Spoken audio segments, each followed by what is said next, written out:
was the last time you checked on the elders in your life? A lot of elders are hiding their challenges because they don't want to be a burden to their children. Look out for your elders. Check in, because our elders are targets for predatory guardianship. Victims are people who did everything right to achieve the American dream. Worked hard, saved, invested, sacrificed to enjoy their winter years with their family. Don't be deceived. Your father, mother, sister, brother, you could be a victim. Once you're in, it's almost impossible to get out. They isolate, liquidate, steal the estate, and celebrate. Right. And cremate, which is what they did with my aunt, and eventually. But and that's the process. Caregivers Embracing Eldercare, a web series support group for caregivers embracing the journey. I'm a caregiver, and my name is Robin Downes. I'm an Emmy Award winning journalist turned yoga instructor, and my company, Yoga Flava, has helped to save my father's life. Out of all the celebrities I've taught, all the recognitions I've gotten print and TV, helping to heal my father has been my greatest joy. First of all, I love Yoga Flavor, by the way.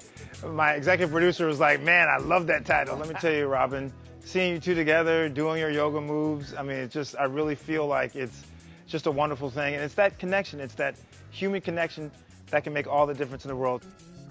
My father's such a dignified man, and I'm so proud of the way he and my mother raised me and my sister. My crisis happened in 2016. I was blindsided when I got the call that my father was in the hospital for dehydration and malnutrition and would no longer be able to live with his lady friend because she was moving to a memory care unit in an assisted living facility. Thank goodness I had a yoga practice that I was able to share with my father. How do you feel about that? Happy. Yay! I'm glad you're happy. Because I can move and stretch. All right! The co-host, Bahamia Ulysse, a geriatric care manager. Through her 15-year-long nursing career, she discovered that once a caregiver has the right knowledge and support, they are fully equipped and empowered to embrace their caregiving journey. Okay, we are live now. Hello, and welcome back everyone to Caregivers Embracing Eldercare.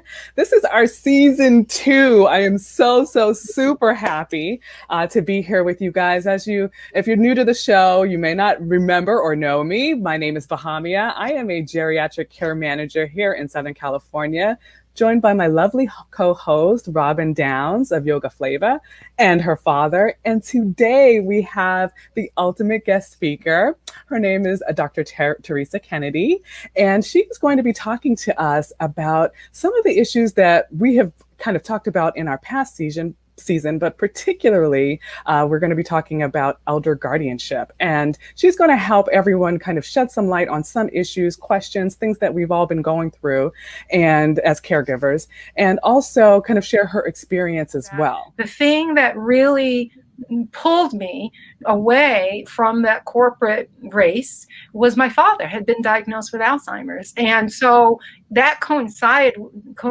with my decision to leave. I was vice president, one of the youngest at MTV Networks and all, but it was more important for me to spend time with my dad, and to begin to sit with him. And when she was abducted in 2016 was when I developed Elder Dignity as an initiative to say, whoa, okay, people can abduct seniors, no agency is going to help. And I began to learn about how it works. So grateful I was able to get this information early on from Dr. Kennedy for our caregiving journey.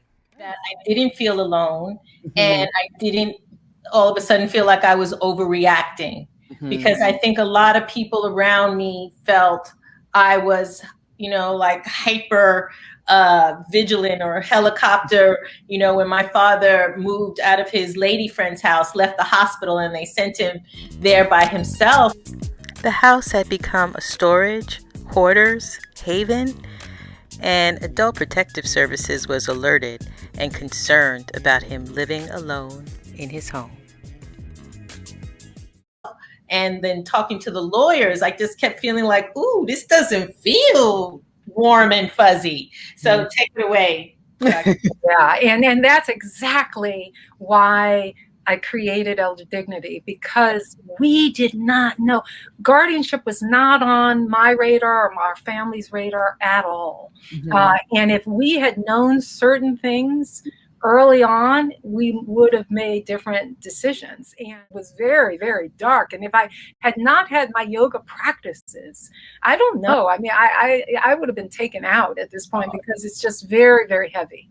Absolutely. And Exactly. I think that you're so validating me. I'm like, 100%. Yes. This is hard and heart-wrenching. Take a breath.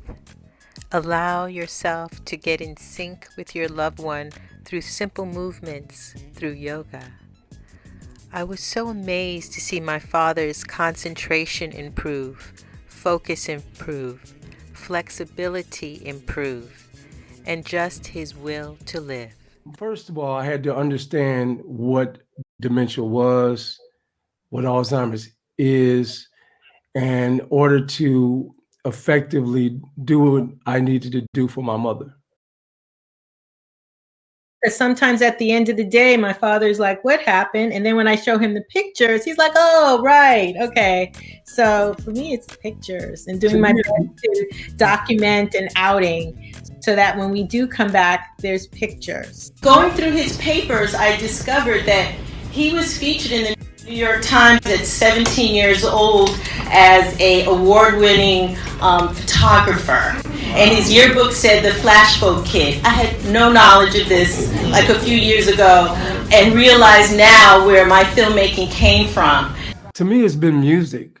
Well, music too. Yeah, you're right. I find that, you know, like mom and music, it's just like it ignites something. Yep. It ignites memories. And we talk about a silver lining with all of our guests in terms of their caregiving journey and their path. I think it will be selflessness, you know, selflessness, and, you know, realizing that we're all put here to serve.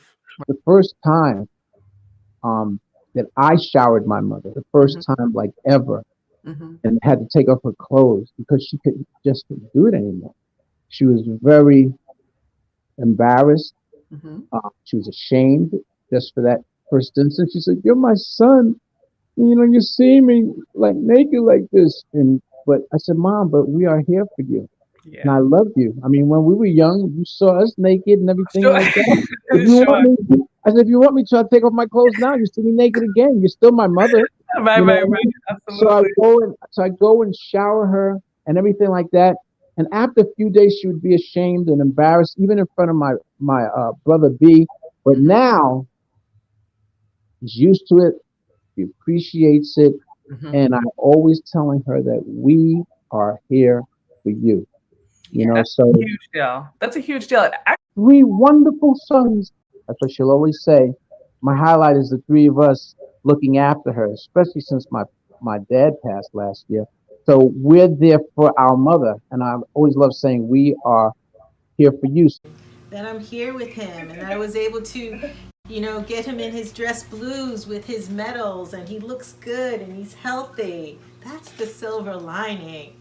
It really is, because as you may have even seen in parts of the documentary, I didn't know if he would be able to make it to this point right here, right now. It's okay. And Robin, you also told me that you supply him with Viagra as well. He would like some. He's looking for a girlfriend. Yeah.